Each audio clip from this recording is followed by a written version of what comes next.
Third polling অফিসারের দায়িত্ব। Third polling অফিসারের প্রধান দায়িত্ব কন্ট্রোল ইউনিটের দায়িত্ব। প্রথমে থার্ড পোলিং অফিসার ভোটদাতার কাছ থেকে ভোটার স্লিপটি নেবেন।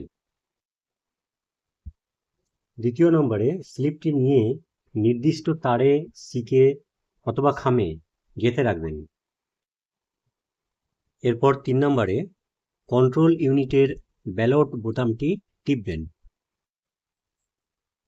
4 নম্বরে ভোটারকে ভোট কক্ষে গিয়ে সেখানে রাখা ব্যালট ইউনিট দ্বারা তার পছন্দের প্রার্থীকে ভোট দিতে বলবেন। 5 নম্বরে ভোটারের ভোট দেওয়া হয়ে গেলে দূর থেকে তাকে তার ভোট হয়ে গেছে জানিয়ে ভোট কক্ষ ত্যাগ করতে বলবেন।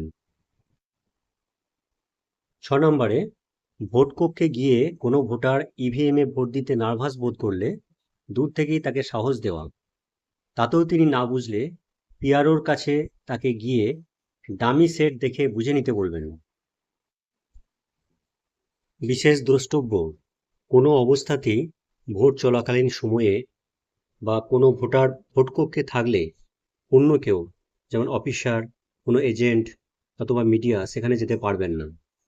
কখনো যদি মেশিনে বা কোথাও সরানোরা করতে হয় তাহলে এজেন্টদের সঙ্গে নিয়ে পিআরও যাবেন, আর সেই মুহূর্তে অবশ্যই কোনো ভোটদান হবে না। এই ছিল তৃতীয় পোলিং অফিসারের দায়িত্ব। সকলে ভালো থাকবেন, সুস্থ থাকবেন। ধন্যবাদ।